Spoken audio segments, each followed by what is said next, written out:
Welcome students. I am Punjika Rathi, Assistant Professor, IMS Engineering College, Ghaziabad. Today we will discuss about insurance and equity. These are two investment options which are available in our country.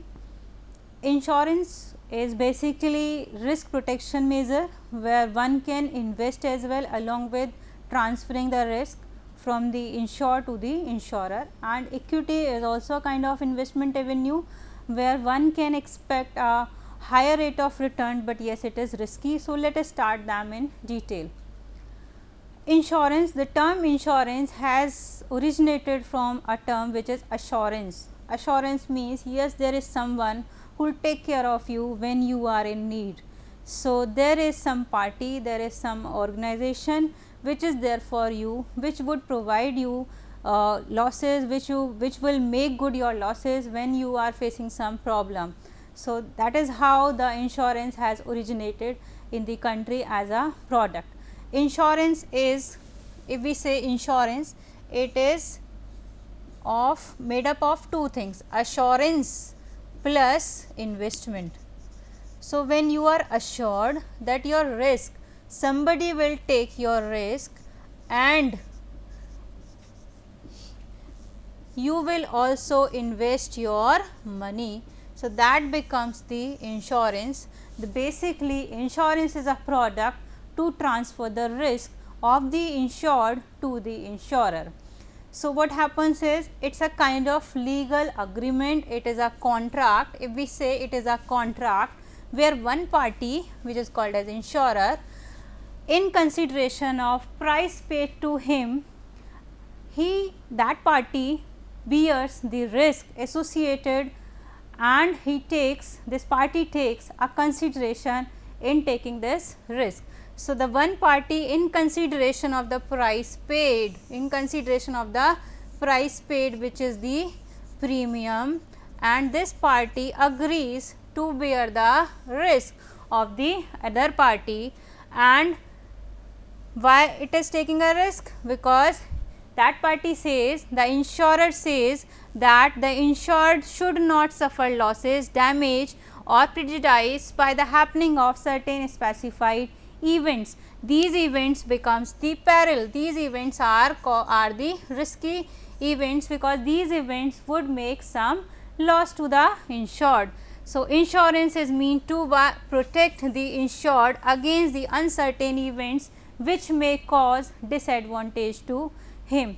So, we can also say insurance is a product where one party agrees to bear the losses of another party in consideration of some money, which is called as premium. So, this is how the risk is being transferred from one party to another party, and since one party is taking the risk, so that party would require some consideration. As we know that it is a contract, it is a legal agreement. So, how these things would come in place? These things would come in place through a document which is called as insurance policy.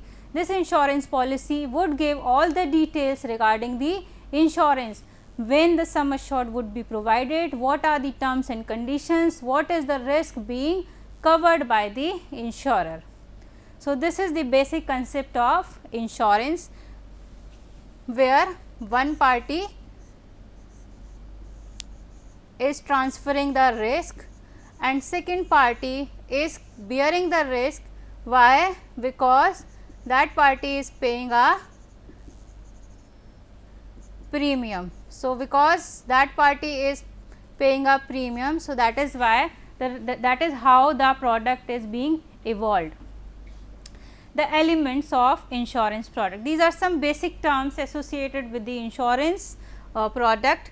One is insurer. Insurer is that party which is taking a risk. So, we can say the insurance companies are there who are taking the risk. For example, there is LIC, there is HDFC Ergo, there is HDFC Life, there is SBI Life, there are large number of companies who are taking the risk. Then second party whose risk is being provided or transferred, that party is called as the insured. It means the client, the policy holder is called as the insured, means whose risk is being insured, the policy holder's risk is being insured. So, that person is called as the insured person. And then consideration is the amount which is paid by the insured to the insurer. Why? Because he is taking the risk, that is called as the consideration, and we can say it is a premium, it is the premium. This premium can be paid, it can be quarterly, it can be yearly, or it can be a one time payment. Then there is a sum assured. Sum assured is that value which is to be provided by the insurer on happening of the event, on happening of that contingency for which insured has taken a policy. So, that amount is called as the sum assured, means that lump sum value that, or we can say that since the insurer is taking the risk, so what up to what extent he is taking the risk, that amount in, if we convert into some financial numbers, into some money numbers, becomes the sum assured. Then risk covered. What is the risk is being covered? Means what is the risk, what is the peril is being covered, what loss is being covered. So, the risk can be covered related to life, or it can be covered to non-life. For example, there can be risk of fire, there can be losses of property of a person by the fire, there can be loss of income to a person because of the death of the person. So, there can be there are different kinds of risk being covered by the insurance. Then agents, agents are these are the part of distribution channel of the insurance company. They sell the insurance product to the insured. Why there is a need of agent? Because as the term suggests, agent is somebody who is doing the function of the principal. Who is the principal? Principal is the insurance company, and this insurance product, because it is related to money. So, that is why there is some person who should build a trust of the insured on the insurer, that there is a insurer who would pay the money in times of the need. So, that is why agent is very important in this insurance industry. Then there is a nominee. Nominee is a person who would get the money, who would get the sum assured in times of the need. So, that is also being given in the policy. This whole thing is being it is being explained in the policy in minute details.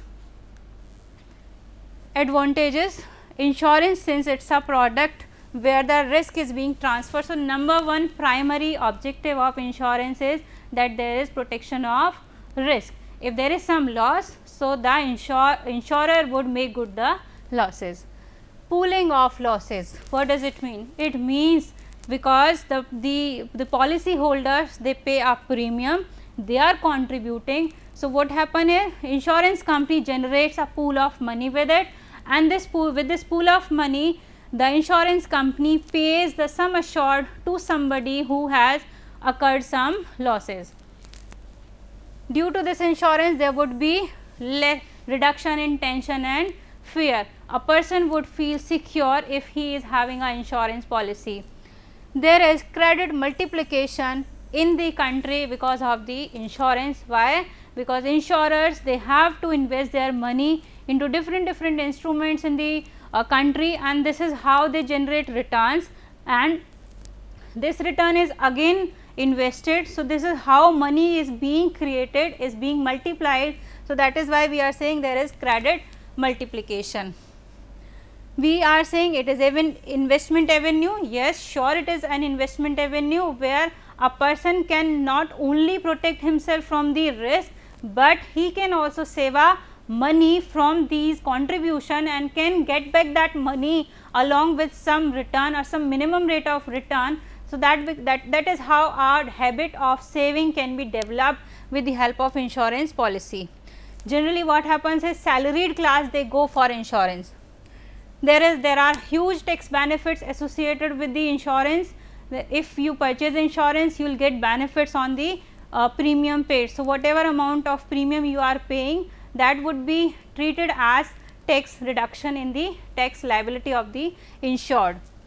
There is a facility of loan as well. It means the insurer will also provide loan on behalf of insurance policy. So, this is how people can be protected from not only from the losses, but yes, they can also get financial help from the insurer. it promotes the saving and investment in the country as a whole. When people are purchasing, it means they are contributing towards investment, and insurer are also contributing towards the priority sectors of the economy, and this is how the economy can grow. There would be the capital formation in the economy, and this capital can be invested into long term projects of the country. So, that is how insurance is not only important to the insured, not only important to the policy holder, but yes, to the economy as a whole, to the nation as a whole. That is why we are focusing on the insurance. There are some fundamental principles of insurance. Insurance works on some principles. Number one principle is utmost good faith, principle of Uberami Fidais. It means that there should be good faith between two parties. Who are the two parties? Insurer and insured. I am denoting insurer by IN and insured by ID. So, it means there must be mutual trust in both the parties. It means all the relevant information has to be disclosed by the insured as well as by the insurer. It means if somebody is taking a life insurance, that person should disclose the health conditions, his health conditions, or what other insurance he has taken. So, this means that he is disclosing all the minute details, and same goes for the insurer as well. He should also disclose what are the hidden terms, what are the conditions, when the sum assured would be provided, how would the claim would be settled. So, these things should be discussed. There is a principle of indemnity. What does it mean? That this insurance works on the principle of making good the losses, making good the losses.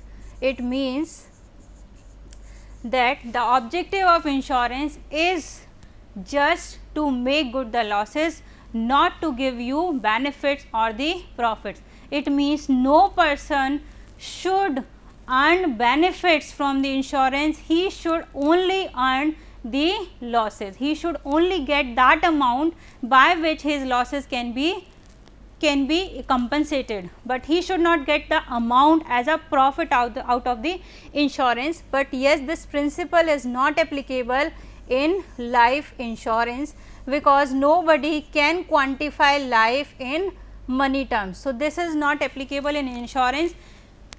In simple terms, if I say principle of indemnity means no person can take more than one insurance for a same subject matter. For example, if you take motor insurance, you take health insurance. So, for the same loss you cannot get contribution from different insurers, because if you are taking this, it means you are generating the profit. But the objective of insurance is just to make good the losses, not to provide profit out of that. There is a principle of subrogation. It means insurer if pays the contribution, if pays the sum assured, he would get into the shoes of the insured. It means whatever the legal remedy is with the insured, that same remedy would be also applicable to the insurer.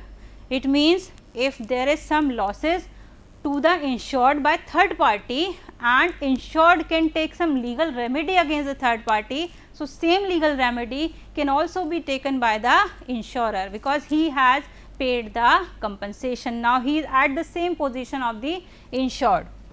Then there is a principle of contribution. Principle of contribution says that the insured should contribute in the form of the premium, and if there are more than one insurer as well, if somebody has taken insurance from more than one company, it means all the insurers would contribute proportionately, not wholly, not the whole sum assured. Because why? Because there is a principle of indemnity. Again, this is not applicable in life insurance. Why?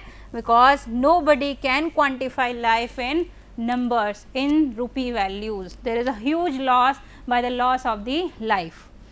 There is a principle of proximate cause. It means insurer would pay the sum assured only in case the loss has been caused by the insured event. Because if we say there is fire insurance, so it means fire insurance would only cover the losses which are occurred due to the fire. But if somebody has occurred some losses not directly by fire but by some other thing, so that would not be payable by the insurance company. This is also a principle of insurance. Now, you must be very confused that there are so many insurance schemes available in country. What are those? So, basically I have divided the insurance into two types. Insurance is basically of two types, life insurance and non-life insurance.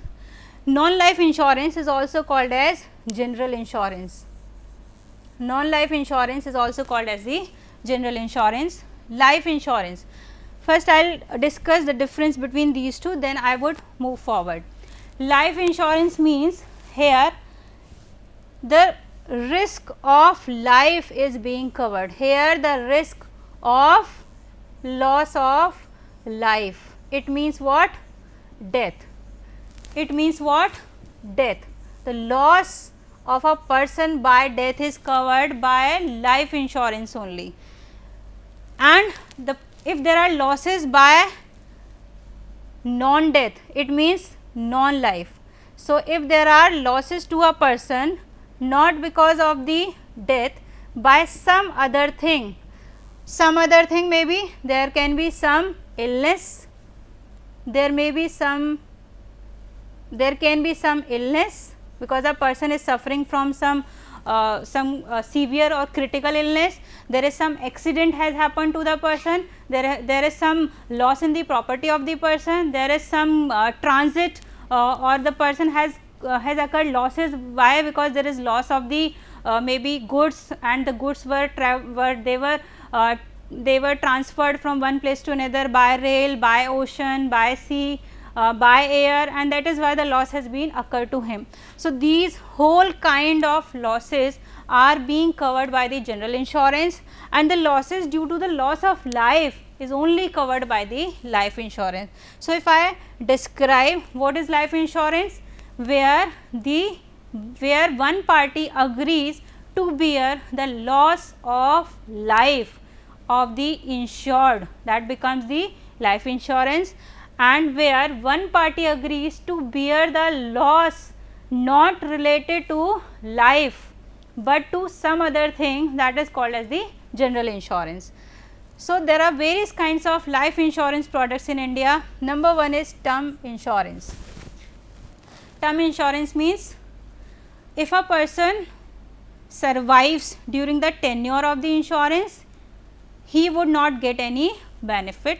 It means there are only see, there are two kinds of benefits. One is called as survival benefit and second is called as death benefit in case of life insurance. Survival benefit is also called as maturity benefit. It means there are two kinds of returns or two kinds of claims associated with the insurance product. One is death claim and second is the maturity claim. Both the two claims cannot be provided at the same time. It means one insurance can be giving you only death benefit, another can be giving you only the survival benefit. So, in the term insurance, term insurance, it is the purest form of life insurance which only covers the loss of the life of a person. Here the nominee would only get the death benefit. He would only get the death benefit. I should not relate the term by benefit, I should say death claim. So, on case of if a person has taken a term insurance, he would only get the death benefit as the death cover or the sum assured which he has taken in the insurance policy. So, there is no maturity benefit in the term insurance. So, this is for a particular period of time, that is why the name is term insurance. Then there are money back plans. Money back plans have two kinds of benefits, means the person gets a survival benefit after a fixed period of time and then gets the if somebody meets the death or there is non-life loss of the person, so then there would be the death benefits. But the positive point is that if somebody survives the tenure, then he will get the sum assured as well. So, there is the survival benefit as well as the death benefit. Then there are unit linked plans. Unit linked insurance plans are those where the premium is being invested in different kinds of investment avenues as per the need of the investor. It means they are similar to mutual funds.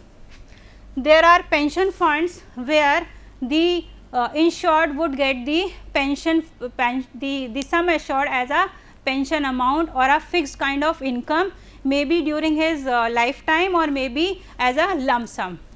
Then there can be endowment plan. Endowment plan has both the things, survival plus death cover. It means that the person would get the survival benefit on the maturity of the plan, or if somebody has there is some unseen foreseen condition, then he will get the death benefit, as the nominee would get the death benefit as well. There is whole life plan. Here the risk for whole the life is being covered. It means there is no fixed tenure, that for this only duration a person's life is being protected by the insurer. It means that his whole life is being protected by paying the premium. So, it is also having both the things, survival plus death benefits. Then coming to the non-life insurance, there is health insurance. Health insurance is bearing the risk of health, bearing the medical expenses, the illness expenses, hospitalization charges, etc. In the motor insurance, the insured would get the expenses for accident as well as for the third party claims. In the fire insurance, there is the loss of property by fire is being protected in the fire insurance. In the marine insurance, the loss of property during the transit by sea, by water or air is being protected, is being provided.